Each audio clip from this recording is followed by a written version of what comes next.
Maravilha! Domingo passado aprendemos algumas, por que não dizer lições também preciosas, que é o tema da mensagem de hoje, com o nosso irmão Jó. Debaixo da pergunta, onde você deposita a sua confiança? E vamos, na sequência, ver algumas lições que permitiram que esse homem não apenas tomasse uma decisão, mas desenvolvesse uma maneira de viver que lhe permitira experimentar da parte de Deus aquilo que nem todo mundo experimenta. É possível ter a paciência do Jó, é possível ter uma outra semelhança com Jó, porque difícil alguém que tenha passado algo parecido, mas nem sempre se tem os resultados que Jó teve. Mas é possível ter. É possível ter. Para isso, nós precisamos ser pessoas cuja palavra é sim, sim, não, não. Nós precisamos ser pessoas cujo ânimo é um só. Porque a pessoa que tem dois ânimos, a Escritura Sagrada diz que não receberá do Senhor coisa alguma. Porque a pessoa que tem ânimo dobro, de manhã ela é crente e à tarde ela é ateia, ou à toa. Uma hora ela confia muito, outra hora ela não confia nada. E nós precisamos desenvolver a nossa fé, fortalecer a nossa fé, que não importa se esteja chovendo ou fazendo um sol escaldante, tanto faz. A minha crença, a minha fé, a minha confiança é a mesma. Porque a minha fé e a minha confiança é num Deus que não tem variação. É num Deus que é o mesmo ontem e hoje o será para todo o sempre. Então as circunstâncias podem mudar, a situação da minha vida pode mudar, mas a minha confiança e a minha fé tem que ser firme e forte. Ela não pode ter variação. Posso ouvir um amém? Ainda que tudo diga que não, nós precisamos crer que do Senhor nós temos o sim e o amém. Jó, capítulo 1, versículo 20, nós já conhecemos o contexto todo, então não vou fazer introdução sobre o contexto, vou direto para o texto sagrado que diz: ao ouvir tudo isso, Jó levantou-se, rasgou o manto que vestia e foi raspar a cabeça. Logo em seguida ajoelhou-se encostado, o rosto no chão, em sinal de humildade e adoração diante de Deus. E exclamou em oração: nu deixei o ventre de minha mãe, e nu partirei da terra. E Yahvé deu, e Yahvé o tomou. Louvado seja o nome do Senhor. Em todas as suas atitudes, Jó não errou nem pecou, e também jamais culpou a Deus por revés algum. Algo que às vezes passa desapercebido é que Jó não começa falando das suas perdas. Jó começa falando do seu nascimento. E a maioria de nós nasce sem pelo nenhum no corpo. Algumas poucas crianças já nascem cabeludas, mas geralmente os pelos são só na cabeça.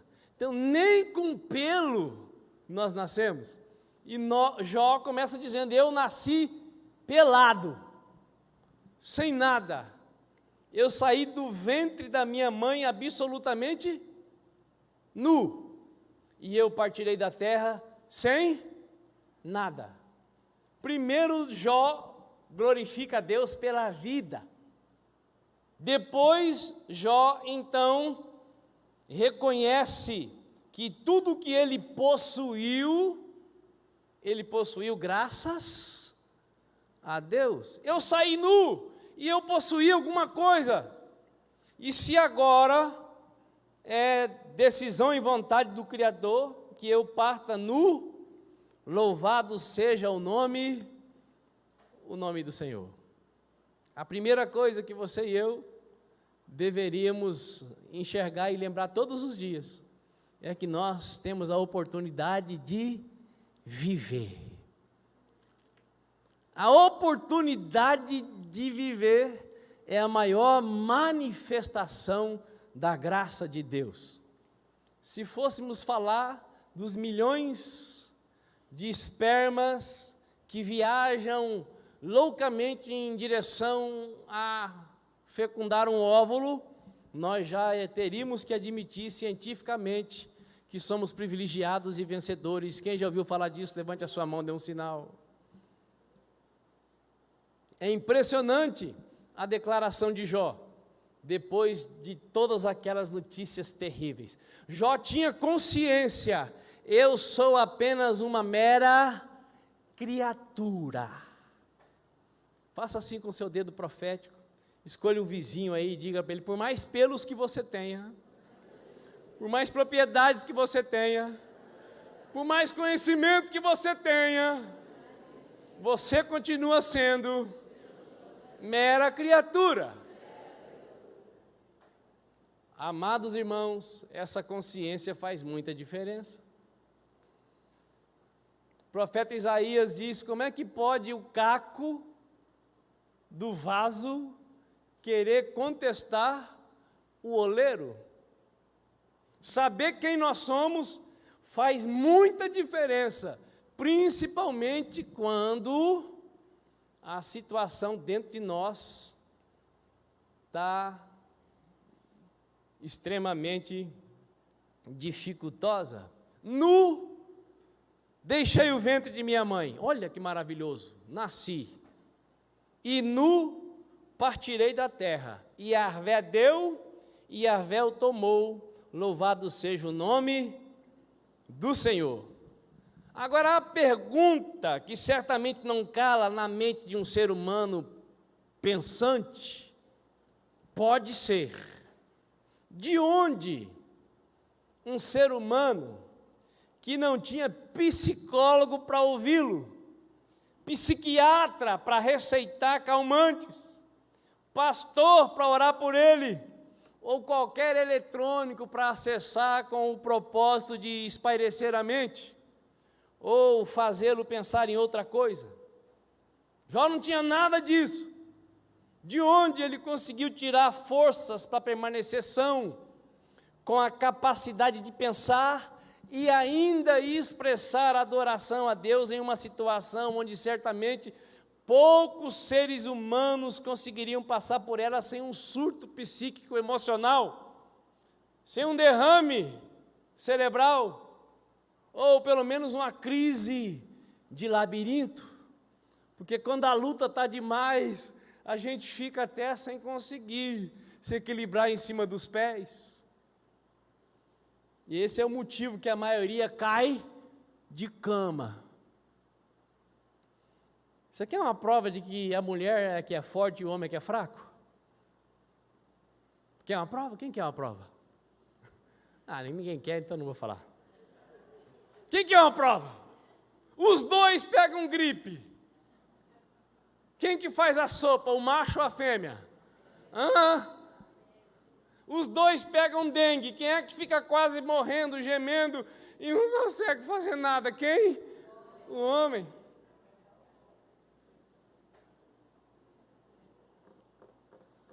E nessa situação aqui, quem é que permaneceu forte? Olha, o Jó não era qualquer um não, irmãos. Está tudo bem aí? Está tudo bem. Os filhos estão já saindo da situação difícil aí do Covid-19. Eu estou aqui fazendo uma comida para todo mundo ficar mais forte, e o marido está lá no quarto gemendo. Quem já ouviu esse tipo de coisa? Eu ouvi isso essa semana. É isso aí. Mas de onde um ser humano que não tinha nada do que nós temos tirou forças para ainda conseguir fazer uma declaração como essa? Afinal, em um só dia, de homem mais rico, ele passou a ser o mais miserável. E teve que sepultar os seus 10 filhos em um único velório. Você parou para pensar nisso? Num único velório. Quem aqui gosta de ir em velório? Levanta a mão. Minha mãe não está aqui, senão ela levantaria a mão. É verdade, morreu alguém, minha mãe quer ir lá. E a teoria dela é a seguinte: se eu for no velório dos outros, alguém irá no meu. Quem é que gosta de velório, irmãos? Ninguém gosta de velório. Falei domingo passado, nós fomos criados para viver, e para viver bem, fazer o bem, nós não fomos criados para morrer. Em um só dia, o cidadão participou do velório dos seus 10 filhos. Onde esse homem encontrou forças para continuar vivendo e ainda adorando a Deus? Onde esse ser humano encontrou forças? Eu acredito que no ato mais nobre que um ser humano que ama a Deus verdadeiramente pode manifestar. Você sabe qual é o ato mais nobre que um ser humano pode manifestar? O ato mais nobre que um ser humano pode manifestar é a gratidão. O ato mais nobre que um ser humano pode manifestar é a gratidão. Quem tem 2 filhos, e um é grato e o outro é murmurador, sabe do que eu estou falando. Quem convive com algumas pessoas, e a maioria das pessoas, elas são agradecidas ou reclamentas? Quem convive com alguém grato sabe do que eu estou falando. Eu acredito que as forças de Jó vieram do ato mais nobre que um ser humano que ama a Deus verdadeiramente pode manifestar, a gratidão. E essa é a primeira grande lição que eu quero tirar com você desse livro glorioso. A gratidão nos capacita a suportar o insuportável. Repita comigo: a gratidão nos capacita a suportar o insuportável. Sabe por quê? A gratidão nos faz permanecer apegados àquilo que já recebemos de bom, e não ao mal momentâneo. Quando você tem gratidão, você pode estar no pó da gaita, mas você vai lembrar que você já teve uma gaita um dia. Quando o seu coração é um coração grato, pode ter acabado a comida para aquele dia, mas você lembra que nesses 51 anos de vida você teve comida todo dia. Quando o seu coração tem gratidão, você não se apega no mal momentâneo, você se apega naquilo que você teve de bom até aquele momento. Quem me entendeu, levanta a mão para o céu e dá um glória.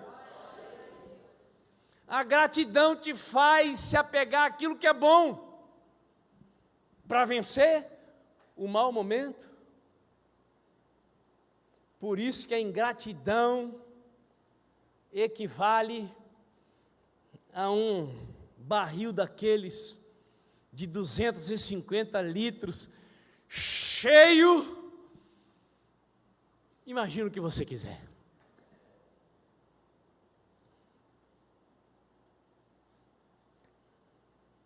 E exclamou em oração, depois de perder tudo que tinha, tudo, os 7 filhos e as 3 filhas, o homem ainda conseguiu orar.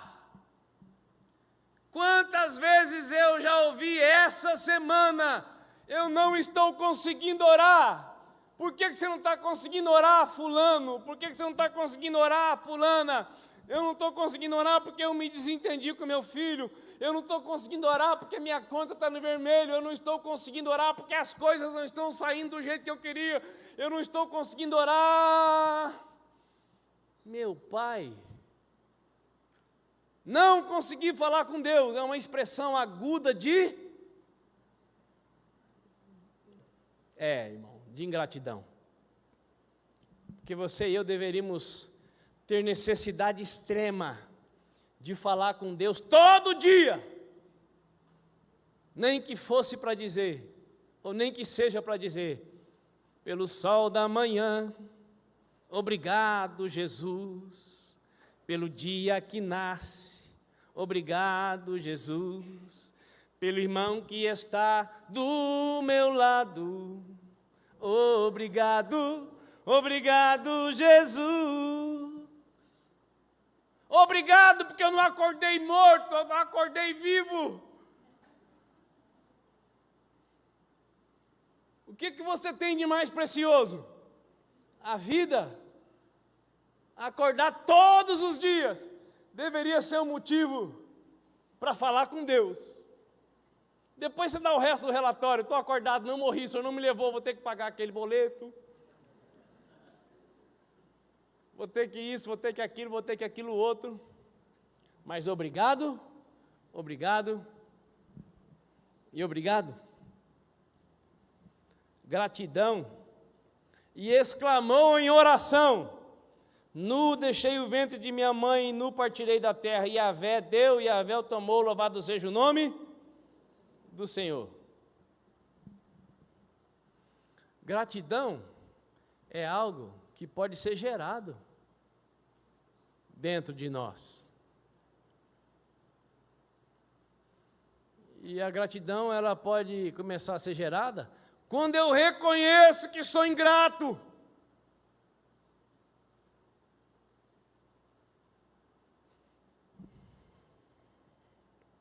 A gratidão é o antídoto contra o desespero, a desesperança. E, ao mesmo tempo, a gratidão suplanta, dá suporte para a fé e faz o amor pelo Deus que tudo pode prevalecer no coração, mesmo daquele que está vivendo um sofrimento agudo.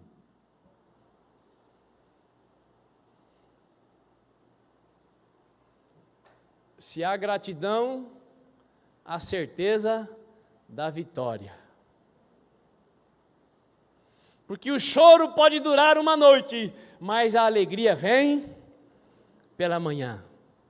Quem lembra daquela música? Graça, graça, que a gente fica fazendo um assim para o outro. Essas músicas incomodam demais, né, irmãos? Meu Deus do céu. Vira para o seu irmão e fala assim: gratidão, gratidão, gratidão, gratidão, gratidão, gratidão, gratidão.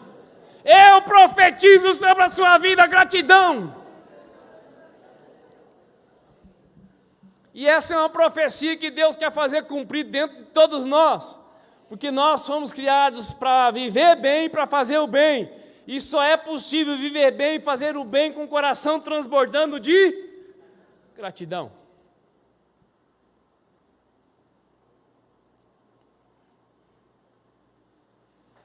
Primeira lição que nós podemos aprender com Jó, e porque Jó era e foi o Jó, é que dentro do Jó existia o sentimento, a atitude, a inclinação, a postura, a prática de ser grato.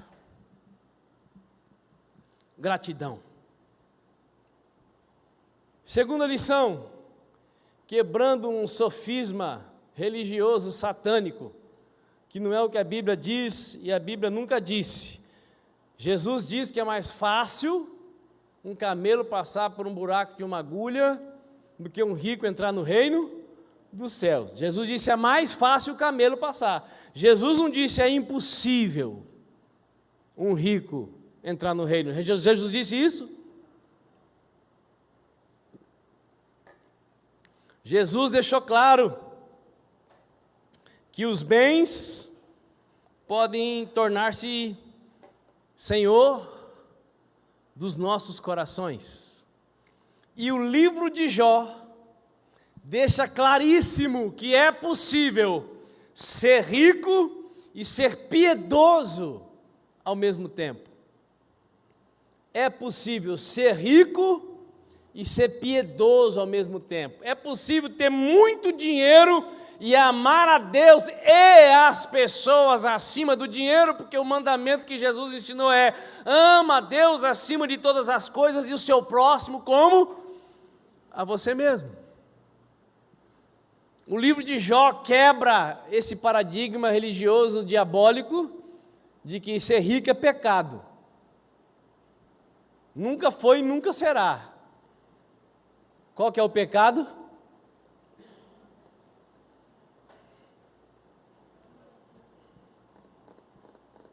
Então diga aí para o seu vizinho, você pode ser rico, você não pode perder a piedade. O que é alguém piedoso? O piedoso, ele tem tempo para Deus. O piedoso ama a Deus acima de todas as coisas. O piedoso prefere agradar a Deus do que agradar a si mesmo. O piedoso reconhece que tudo que tem, quem foi que deu? Deus. Deus deu, Deus tomou, bendito seja o nome do Senhor. O livro de Jó é uma prova de que é possível ser rico e ser piedoso ao mesmo tempo, e possuía 7.000 ovelhas, 3.000 camelos, 500 juntas de boi, 500 jumentos, e tinha muita gente, preste atenção nessa palavra, tinha muita gente a seu serviço. Era o homem mais rico do Oriente. E Deus disse a respeito de Jó para o acusador: observaste o meu servo Jó? Em toda a terra não há ninguém como ele, ser humano íntegro e justo, que ama e teme a Deus e se desvia do mal. Para Jó não era problema nenhum ele ser o homem mais rico da sua geração.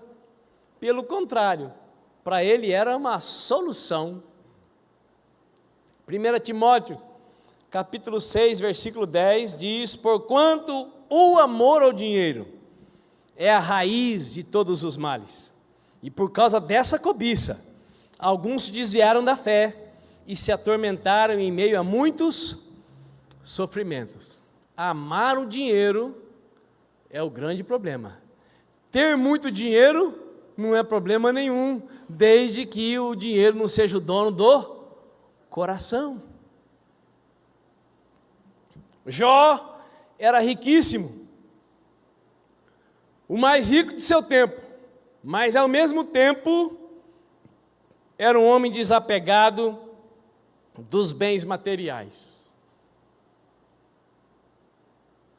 E tem pessoas que não têm quase nada, mas ele é mega, ultra, super, hiper apegado ao quase nada que tem.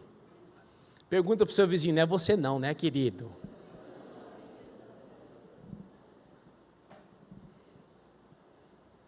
O versículo 5 do capítulo 1 diz assim: e assim que passava o período das festas e banquetes, Jó mandava chamar os seus filhos e fazia com que se santificassem por meio dos ritos de purificação.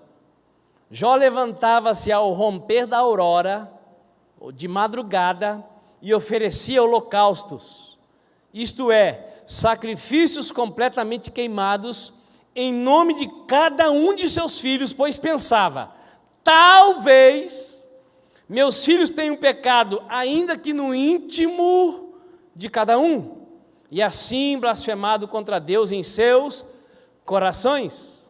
E era assim que Jó vivia e procedia.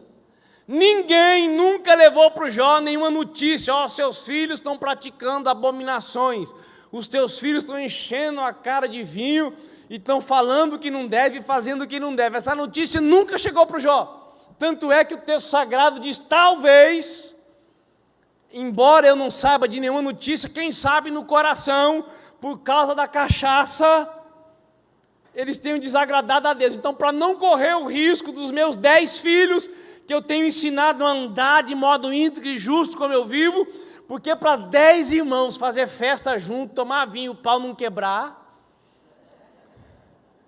esses irmãos tinham que ter sido muito bem educados. Esses irmãos tinham que ser irmãos piedosos. Jó não era famoso só porque era rico. Talvez no coração, chama todo mundo. Fizeram festa, gastaram bastante, torraram. Mas que bom, meu filho, não tem problema não, papai tem. Agora tem uma coisa, que nós não podemos dar bobeira, meus filhos. Nós não podemos desagradar a Deus, porque tudo que nós temos foi Ele quem nos deu.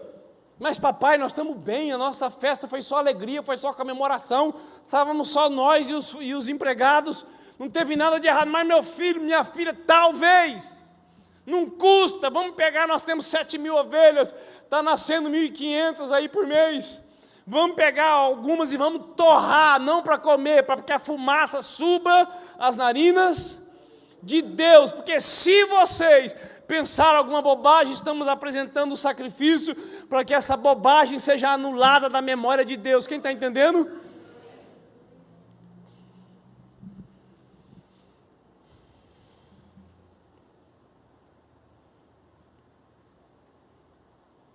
Quantos ricos você conhece assim?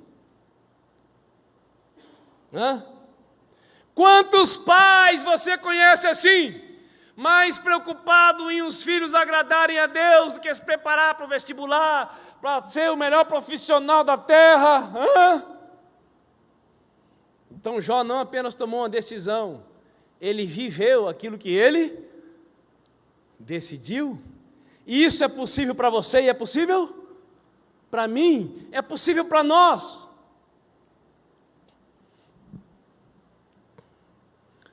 A maioria dos cristãos estão mais preocupados se os filhos vão ter sucesso na terra do que se eles estão preparados para viver num novo céu e numa nova terra. E se você é um desses pais, sabe que a sua preocupação está furada, está errada. Devemos sim preparar os nossos filhos. O meu filho, pelo menos uma vez por semana, me contesta: para que eu tenho que ir para a escola, pai?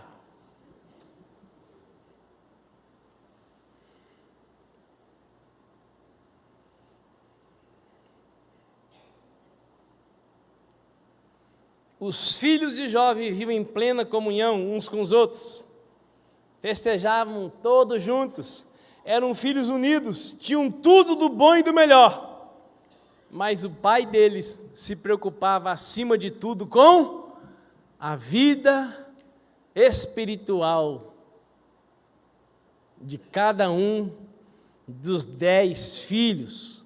Ouça o que eu vou dizer. Jó gastava sem dó dos seus recursos, apresentando a Deus ofertas de sacrifício em favor dos seus filhos, a fim de que eles vivessem de bem com Deus.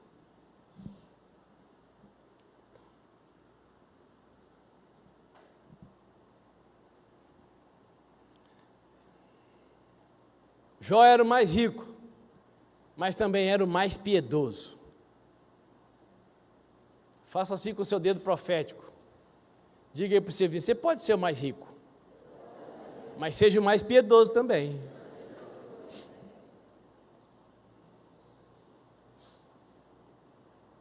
Vou ler de novo. Ele possuía 7.000 ovelhas, 3.000 camelos, 500 juntas de boi e 500 jumentas.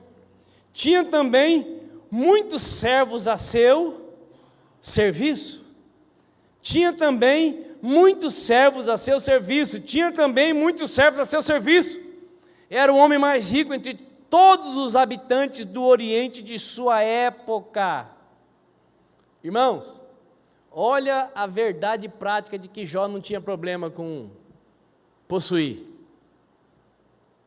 Em uma época em que o padrão era a mão de obra escrava, tinha-se escravo. Para escravo, com escravo você gasta o quê?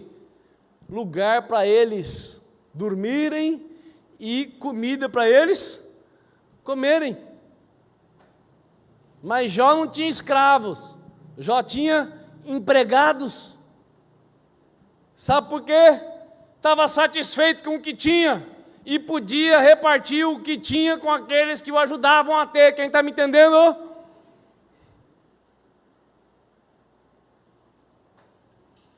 O íntegro servo de Deus assalariava os seus servos. Jó não era apegado aos bens materiais. Jó usava os seus bens e não seus bens o usavam. É possível sim ser rico e piedoso ao mesmo tempo. Posso ouvir um amém? Amém. Além de Jó, tem mais alguém na Bíblia que é um exemplo de homem rico e piedoso? Você lembra de alguém? Tem alguns, não é? Exemplo, Neemias, o copeiro do rei Artaxerxes. homem riquíssimo e piedoso, Davi, Barnabé, Nicodemos, José de Arimateia, aqueles que sepultaram Jesus, quem se lembra? Como é que você lembra? Você estava lá? Não, você leu que nem eu, não é? Por isso que nós nos lembramos. É possível sim ser rico e ser piedoso, e o livro de Jó deixa isso muito claro. A Escritura Sagrada diz: sobre todas as coisas que você deve cuidar, guarda o teu coração. Não tem problema possuir riquezas, o problema é quando a riqueza possui o coração. Pior ainda é que quando se é rico, ao mesmo tempo se é avarento, não usufrui, não deixa ninguém usufruir, e ainda briga para guardar mais. Ô, desgraça! Desgraça é palavrão, irmãos? Desgraça chama má sorte? Não, é fora da graça, longe da presença de Deus. Terceira e antepenúltima lição, caminhando para o final, que aprendemos com o livro de Jó. Nós aprendemos isso para quê? Para viver bem na terra. Coração grato vai nos levar ao quê? A vitória. Saber que ser rico não é problema, vai te livrar de ficar falando mal daquelas pessoas que você gostaria de ser que nem elas. Porque tem gente que gosta de falar do rico porque ele queria ser e não pode. Deixa o cara ser rico, e se você puder, seja também. Mas não seja um rico miserável, que nem talvez esse rico que você fala dele. E não inveje a riqueza dos outros. Porque a Bíblia diz: tendo que comer, o que beber, onde morar, estejam vós gratos. Seja cheio de gratidão. Porque quem quer ficar rico sem ter recebido o dom, se embrenha em muitas dificuldades. É o texto sagrado que eu li. Mas se Deus quer que você seja, não rejeite. Posso ouvir um amém? Não quero ser rico, porque rico não vai morar no céu. Não tem isso na Bíblia, não. Terceira lição. O pai, não os pais. Porque quando se diz os pais, está se falando do pai e da mãe. Mas o pai, como sacerdote, deve cuidar da vida espiritual de seus filhos. Quem é que deve cuidar da vida espiritual dos filhos? O pai. E essa geração pós-moderna transfere tudo para quem? Os homens transferem tudo para quem? Para a mãe. Um bando de homem frouxo, que não se responsabiliza por sua maior responsabilidade. Qual? Implantar Deus no coração dos filhos. Mas você que está em Cristo não é frouxo mais. Você sabe da sua responsabilidade. E se você fosse, você já era, você não é mais também. A não ser que não tenha vergonha, né, irmãos? Porque às vezes falta um pouco de vergonha para nós, né? É verdade ou não é? Falta ou não falta? E aí, fulano, como é que está essa vida? Bom, olha, minha vida está tão corrida, não dá tempo para orar. E Bíblia? Eu nunca gostei de ler. E de tomar água? Quem gosta de tomar água? Gosta. Difícil quem gosta. Mas e se não tomar água, o que acontece? Pifa os rins. E a Bíblia? Eu não gosto de ler, mas eu leio, porque não é uma questão de gosto, é uma questão de necessidade.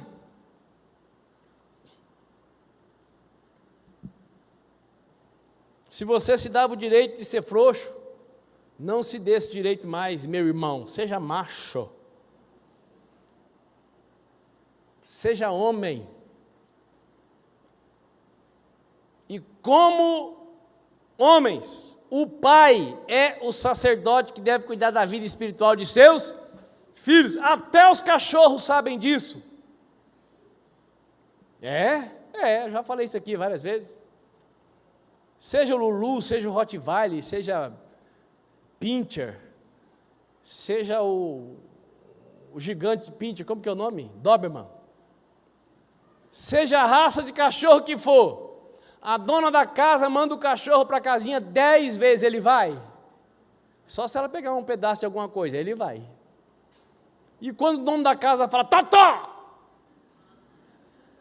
Casinha! Um raio. Até cachorro sabe, irmãos, quem é a autoridade. Até cachorro sabe que o homem deve exercer autoridade e a mulher deve ajudar o homem a exercer autoridade. Até cachorro sabe. Pergunta aí para o homem que está do seu lado, e você? Olha, saber eu até sei, mas sabendo que eu não sei, supondo que eu soubesse, eu diria, sei lá, entende? Patropi já morreu, irmãos. Agora nós estamos sabendo das coisas. A autoridade espiritual sobre a família, quem é? É o homem. E quem ajuda o homem a exercer a autoridade? A sua ajudadora, não a sua adversária. Muitas mães são adversárias dos filhos, combatendo os pais. Muitas mães falam para os filhos tudo aquilo que ela enxerga de defeito no pai. Os filhos não enxergam nada, os filhos não veem nada, e às vezes nem ela está enxergando, é coisa da cabeça. E aí elas minam o coração do pai, dos filhos com relação ao pai. Quando o pai vai ministrar, os filhos vão receber alguma coisa? Não.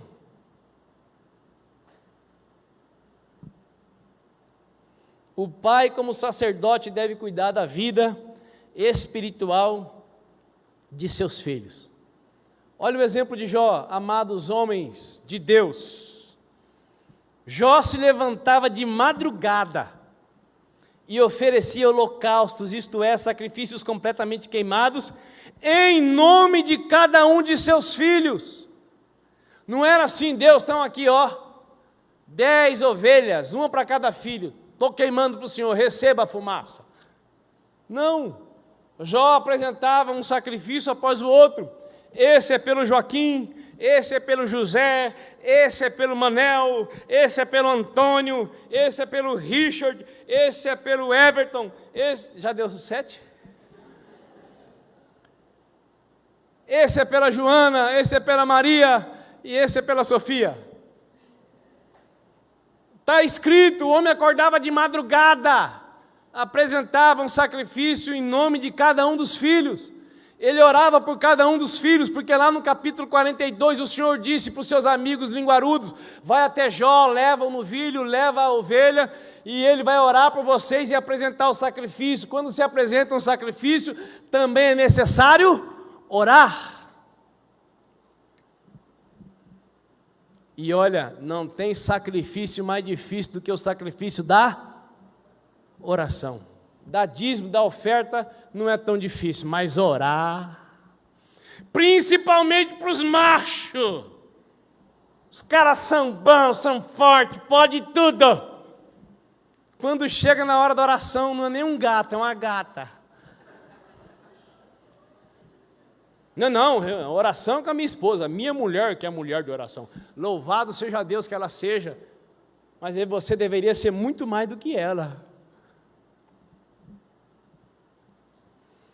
Irmã, essa é uma oportunidade. Aproveita e fala, viu, querido? É com você, querido. Quando você fala, viu, querido, é com você, você está aproveitando para estimulá-lo e está dizendo, eu vou me submeter, meu amor. Eu vou deixar de ser Jezabel na sua vida, meu bem. Eu vou aceitar que Deus instituiu você como cabeça e eu como ajudadora. Eu não vou querer mandar mais, eu vou querer ajudar, querido. Então cutuca aí o infeliz, cutuca e fala, viu, querido? Feliz é o homem que tem uma ajudadora. O homem que tem uma ajudadora vai além, de vez em quando fica com a cabeça fervendo. Porque a ajudadora fala a verdade que às vezes nós não queremos ouvir. Não estou dizendo que tudo que a mulher fala é verdade, não, viu, irmãos? Tem que ter discernimento. Porque o diabo conversou com quem? É isso aí. Mulher tem uma facilidade para conversar com o diabo, que é uma coisa incrível. E aí, quando o sacerdote é frouxo, dificilmente o Espírito Santo fala com ela, porque ela está desprotegida. Porque o sacerdote dela não tem vida de oração, não tem comunhão com Deus através da palavra, não pode exercer autoridade. A mulher conversa mais com o diabo do que com o marido, do que com os filhos. Ser o cabeça não é ser o mandatário, é ser o responsável. É ser o canal de Deus.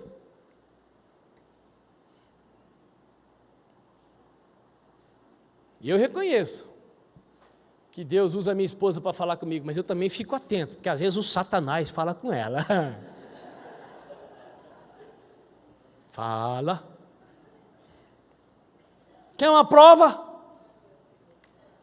Quer uma prova? Serve para todas as mulheres? Qual o marido aqui que de vez em quando não ouve da mulher? Eu não sirvo para nada. Você me ama mesmo? 50 anos de casado. O sujeito cata ela 3 vezes por semana. Ela tem dúvida se o cara ama. Porque com o homem é diferente. Se não te sentir alguma coisinha, não funciona nada. Fiel, trabalha, faz tudo que pode. E ela tem dúvida. Eu pergunto, quem gera dúvida na mente é o Espírito Santo? Não, é o cão. Será que eu sou suficiente para os meus filhos? Os filhos andam que nem príncipe, que nem princesa, e a mulher está na dúvida, mas será? A casa é aquela casa bem cuidada, cheirosa, na medida do possível, mas será que eu sou boa dona de casa? Irmãs, eu estou falando bobagem? Não. Aí é a hora do homem. Não, meu amor, você, olha, se eu tivesse que casar de novo, eu casaria com você, com essas rugas e tudo. Então, meu bem, está certo que às vezes você me dá raiva, mas eu te amo. É o papel do homem. Se juntasse 10, não daria você. És única. Pode falar, ela vai duvidar, mas depois ela acredita. Porque mulher é assim. Para ela acreditar em uma coisa que você fala, você tem que falar 10 vezes. E o homem é o bicho mais besta que existe. A mulher fala para ele, olha, hoje você está demais. Pronto, o cara já se acha. Mas para a mulher acreditar que ela está demais, o homem tem que falar umas 10 vezes. Essa regra é sem exceção, ela é absoluta. O pai, como sacerdote, deve cuidar da vida espiritual dos seus filhos. Jó apresentava o sacrifício 1 a 1. E o final do versículo 5 diz assim: e era assim que Jó vivia e procedia. Era assim que Jó vivia e procedia. Jó orava por seus filhos e, pelo que o texto sagrado diz, Jó não terceirizava o cuidado da vida com seus filhos para ninguém. Era ele que levantava de madrugada. Era ele que colocava Deus. Era ele que apresentava os filhos um por um. O texto sagrado deixa claro que Jó não fez ou fazia o ato sacrificial em um momento de comoção, em um momento de emoção. Não, agora vai acontecer a igreja na minha casa. Ai, meu Deus, agora. Ai, meu Deus. Passou a emoção, passou o compromisso. Não. Jó não fez isso 1, 2 vezes na vida. O texto sagrado diz que era assim que ele vivia e procedia. Quem está me entendendo? Porque não adianta, irmãos, num ato emocional, tomar uma decisão que depois não leva para lugar nenhum, que você nunca mais faz. Nenhum profeta, apóstolo, pastor, mestre ou evangelista poderá exercer maior influência sobre os filhos do que o próprio pai. Nenhum. profeta, apóstolo, pastor, evangelista ou mestre, poderá exercer maior influência do que os filhos, do que o próprio pai, como autoridade e sacerdote instituído pelo Deus Criador dos céus e da terra. Nós, homens, precisamos estar conscientes e posicionados como cabeças de nossas famílias, para fazer a vontade de Deus em nossas casas e assim fazer toda a diferença no destino dos nossos filhos. Posso ouvir um amém? Meu irmão, essa palavra é um peso para você ou é um privilégio? Privilégio de responsabilidade, porque é Deus que quer usar a sua vida para afirmar os seus filhos e as suas filhas. É Deus que quer usar a sua vida para determinar o destino dos teus filhos. É Deus que quer, e agindo Deus, quem impedirá? É preciso que o pai tome a decisão. Se o homem tomar a decisão, Deus dá o poder para fazer.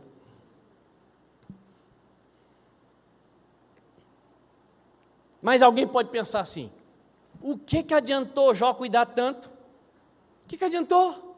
Todos os filhos morreram. O que adiantou Jó cuidar tanto? Eu pergunto, você já foi em um velório de um pai ou de uma mãe que tinha muitos filhos? E a maioria dos filhos cuidavam, honravam esses pais, mas tinha um, sempre tem um, né? Sabe aquele que era a praga? Sabe? Você vai lá, está todo mundo chorando. Porque quem é que não chora na morte do pai e da mãe? Mas aquele um que era uma desgraça na vida dos pais, como é que ele está? Ele está chorando? Ele está se esgoelando, ele está quase morrendo junto, porque o peso da culpa é maior do que a dor da perda. Será que adiantou Jó fazer alguma coisa pelos seus filhos? Porque eles morreram. É verdade, eles morreram, mas eles morreram de bem com Deus, eles morreram sem culpa condenatória. Os filhos de Jó não viviam de qualquer jeito, à mercê da sorte, apenas contando com suas próprias decisões e atitudes. Eles eram ministrados pelo pai. Meus filhos morreram, mas estão na glória. Meus filhos morreram, mas eu cuidei deles. Meus filhos morreram, mas eles estão com o meu Criador, e eu sei que o meu Redentor vive, e quando eu morrer eu vou encontrar com eles. Faz diferença, irmãos, fazer o que tem que fazer. Imagina os 10 filhos mortos e o Jó não cuidou de nenhum direito. Não, vida espiritual é individual. Eu cuido da minha vida, você cuida da sua. Tudo bem, se o filho está morando lá naquela cidade que fica para frente de Cáceres. Sabe qual é aquela cidade que fica para frente de Cáceres? Irmão, eu lamento que eu não posso falar, porque tem gente que fica escandalizado. Mas é aquela cidade que a gente fala PQP. Porque tem filho que mora nessa cidade. Sabe por que o filho mora nessa cidade? Lá para frente dessa cidade, sabe por quê? Porque ele sai de casa desonrando o pai, desonrando a mãe e brigando com os irmãos. Ele pode morar em Dubai, mas Dubai vai ser a pior cidade da terra para esse filho. Quem está me entendendo? Então o filho pode estar morando lá para frente de Cáceres.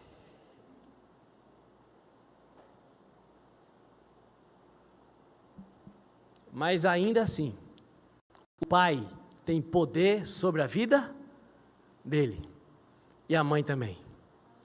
Assim como o Pai Celestial não desiste de nenhum filho e de nenhuma filha, o pai biológico também não deveria desistir. O que adiantou o Jó cuidar tanto dos filhos? Adiantou sim. Morreram de bem com Deus. E Jó sem nenhum sentimento de culpa. Quem está me entendendo?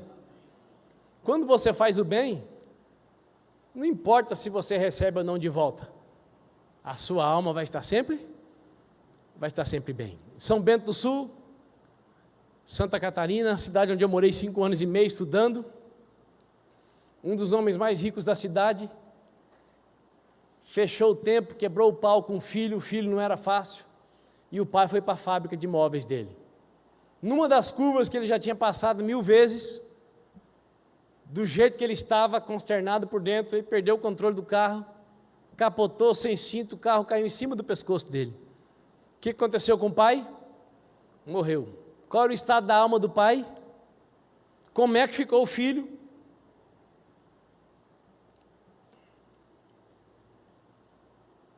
Nós não devemos deixar para resolver as questões do coração amanhã. Nós devemos resolver hoje. O pai saiu para fazer o trajeto que ele já tinha feito milhares de vezes.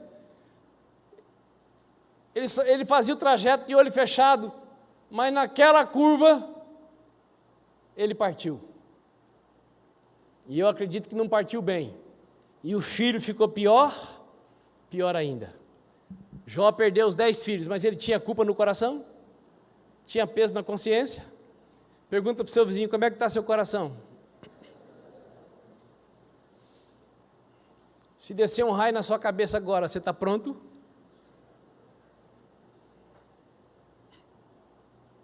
Quarta e última lição.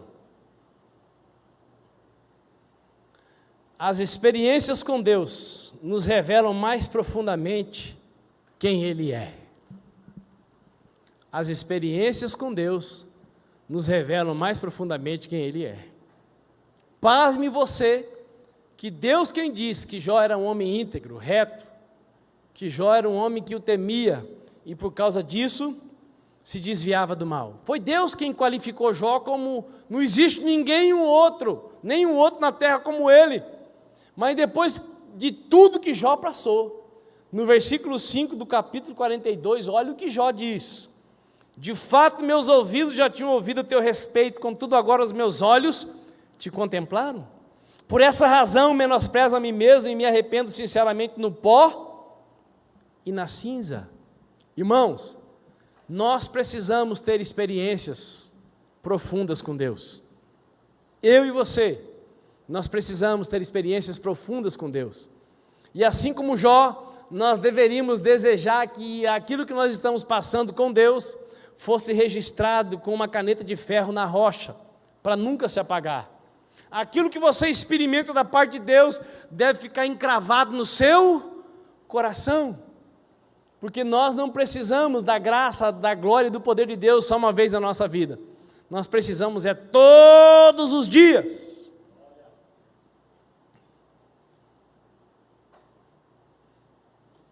Experiências legítimas com Deus nos levam a uma postura de humildade diante da sua grandeza e do seu poder. Experiências profundas com Deus nos levam a ter com as pessoas a mesma misericórdia que o Deus Criador dos céus e da terra teve e tem conosco. Quem tem experiência com Deus tem misericórdia do próximo.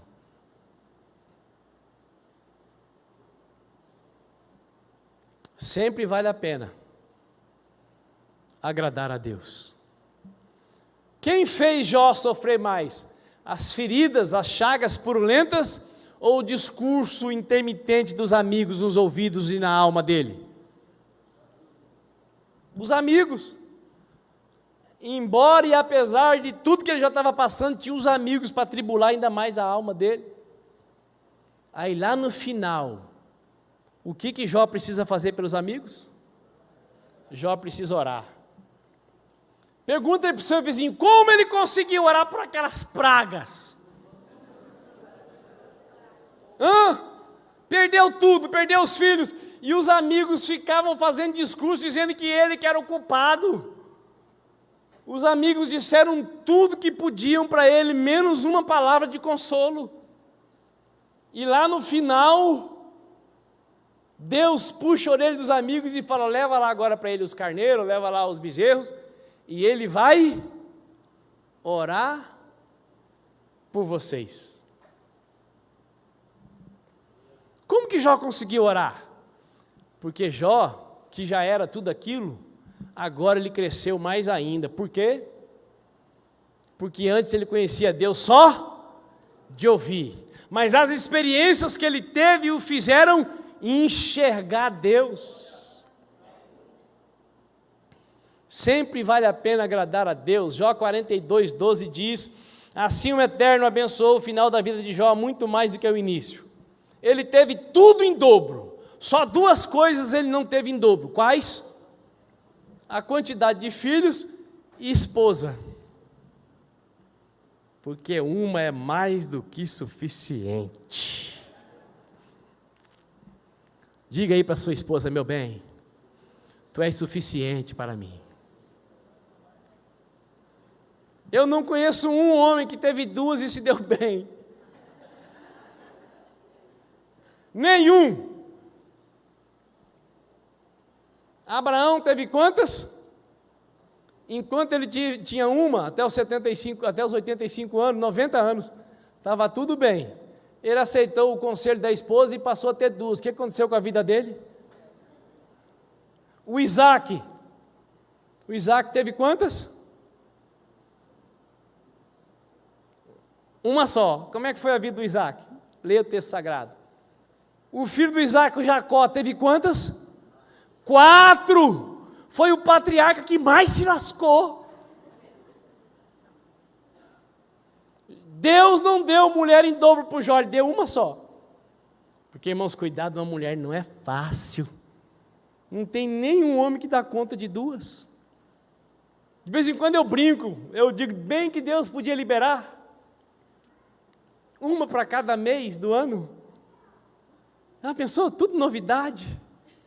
Em janeiro você está com aquela, não dá tempo de enjoar. Ela não enjoa de você e você não enjoa dela. Mas sabe por que Deus não faz assim? Sabe por quê? Porque deixará o homem, seu pai e sua mãe, unir-se-á a sua esposa e os dois se tornarão um. E esse é o segredo de um casamento verdadeiramente feliz. É um homem e uma mulher. Se entrar outro homem, se entrar uma outra mulher, vira uma desgraça. Deus sabe o que faz. Deu tudo em dobro para o Jó. E com a mesma mulher, Jó teve mais quantos filhos? Olha, irmãos, como Deus é bom. O texto sagrado nos permite entender que a vida piedosa de Jó alcançou também a sua esposa, com saúde e longevidade, porque ela deu para ele mais 7 filhos e mais 3 filhas. Diga para o seu vizinho, para Deus tudo é possível. Você viu, Marcinha? Mais 7 filhos e mais 3 filhas. Para Deus tudo é possível. Deus deu longevidade e saúde para a mulher do Jó por causa da sua vida piedosa. Isso pode acontecer na sua vida, sim ou não? Um coração cheio de gratidão pode nos qualificar a saber lidar com as riquezas e ainda estar alinhados à vontade de Deus, como um estilo de vida piedosa que abençoa a todos que nos rodeiam. Um coração cheio de gratidão pode nos qualificar a saber lidar com as riquezas e ainda a estar alinhados à vontade de Deus, como um estilo de vida piedosa que abençoa todos que nos rodeiam. Principal segredo da vida incomum de Jó: um coração cheio de gratidão. De todas as ajudas que o ser humano pode receber na terra, nenhuma se compara com o respaldo de Deus. Você pode ser amigo do presidente, do senador, do deputado federal, do governador, do deputado estadual, do prefeito. Você pode ter amizades com pessoas que têm poder, mas de todas as ajudas que um ser humano pode receber na terra, nenhuma se compara com o respaldo de Deus. Você acredita que Jó era um homem que tinha acesso a todas as autoridades da sua época? Sim ou não? Sim! Quem foi que o presidente da República recebeu essa semana no Brasil? Quem foi? Como que é o nome do homem? Elon.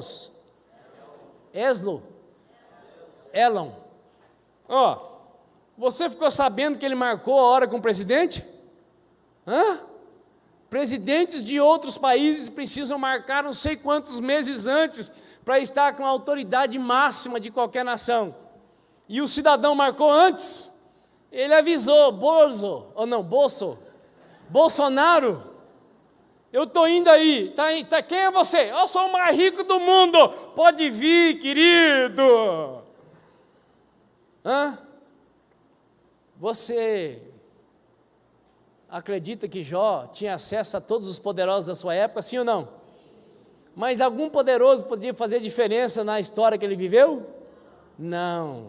Então eu vou repetir e aí eu termino, fique de pé por favor. De todas as ajudas que o ser humano pode receber na terra, nenhuma se compara com o respaldo que vem de Deus. Eu sei que o meu Redentor vive e que no fim se levantará para me defender e vindicar, ainda que eu esteja no pó do meu túmulo.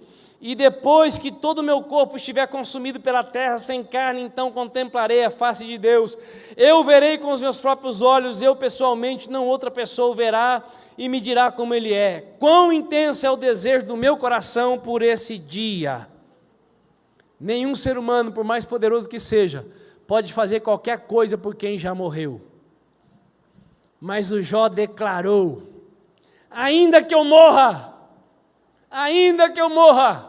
o Deus a quem eu sirvo e em quem eu creio é poderoso para me dar de novo um corpo, para me dar olhos e para me dar um coração. E eu creio que o meu Redentor vive, e ainda que eu esteja passando o que eu estou passando, eu ainda o verei. Coloque a sua mão sobre o seu coração. Pai, no nome de Jesus Cristo de Nazaré, ajuda-nos, Pai, a esvaziarmos a nossa alma, o nosso coração, Pai, de todo o azedume, de toda a enjoeira, de toda a insatisfação, de toda a ingratidão, para que haja muito espaço para o Senhor nos encher de gratidão, de gratidão, de gratidão pela vida, de gratidão pela salvação, de gratidão por mais esse dia de vida na Tua presença. Inunda, Deus, os nossos corações de gratidão, e assim nos habilite, nos capacite para administrar o que nós temos, seja pouco ou seja muito. E se o Senhor quiser colocar alguns aqui ou todos no muito, que a gratidão seja um antídoto contra a avareza, contra a veneração das coisas que ficam depois que nós passamos. Poderoso Deus, em nome do Senhor Jesus Cristo, eu peço que o sangue vertido na cruz do Calvário seja aspergido sobre a cabeça dos homens que estão neste lugar, para que aqueles que já são casados e aqueles que vão casar sejam habilitados para serem verdadeiros sacerdotes sobre as suas esposas e sobre os seus filhos. Que cada homem que aqui está, Pai, saia daqui consciente, convencido, convicto, convertido ao sacerdócio real de todos os santos. Que os meus irmãos que aqui estão, Pai, creiam de todo o coração que é a Tua vontade, que eles sejam usados com sabedoria, com poder, com autoridade sobre a descendência que o Senhor tem dado a cada um deles. Poderoso Deus, em nome do Senhor Jesus Cristo, escreva na tábua dos nossos corações que não há nenhuma ajuda comparável com a Tua, que não há nenhum respaldo comparável com o Teu. Deus Todo-Poderoso, ajuda-nos a acreditar de fato e de verdade que não há ninguém nessa terra que queira mais o nosso bem do que o Senhor, que além de Criador é também o nosso Pai Celestial, porque fomos adotados pelo sangue de Jesus Cristo na cruz do Calvário. Poderoso Deus, que essas 4 lições nos ajude, Deus, a crer que as experiências que o Senhor quer nos dar, já nos deu e ainda vai nos dar, é para nos fazer mais parecidos com o Filho que te obedeceu até a morte e a morte de cruz. Pai, levanta nesta casa de oração homens fervorosos, homens piedosos, para que assim também as suas esposas sejam piedosas e fervorosas, e os seus filhos realizem grandes feitos para a glória do Teu nome. Poderoso Deus, dê para cada um de nós a graça de experimentarmos a Tua manifestação, de experimentarmos o Teu agir, de experimentarmos o Teu favor em todas as áreas das nossas vidas.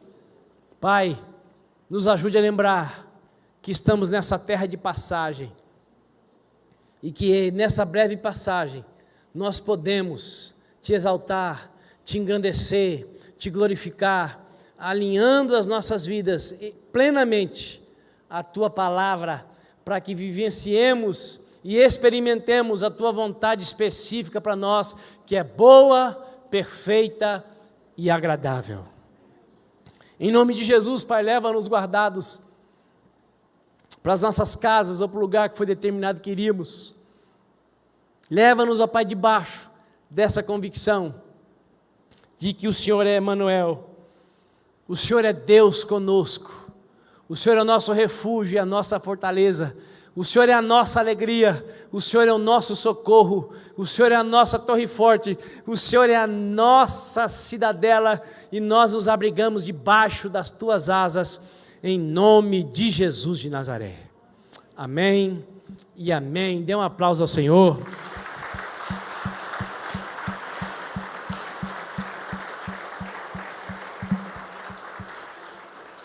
O aviso vai funcionar agora? Então tem um aviso importante, irmãos. Terça-feira, nós teremos a primeira das 7 terças-feiras do Espírito Santo.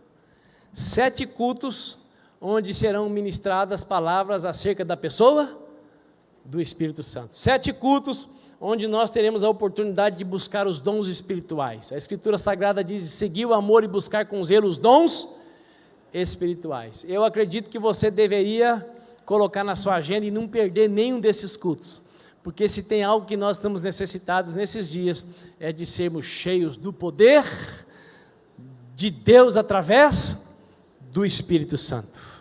Vá na paz do Senhor e até terça-feira, em nome de Jesus.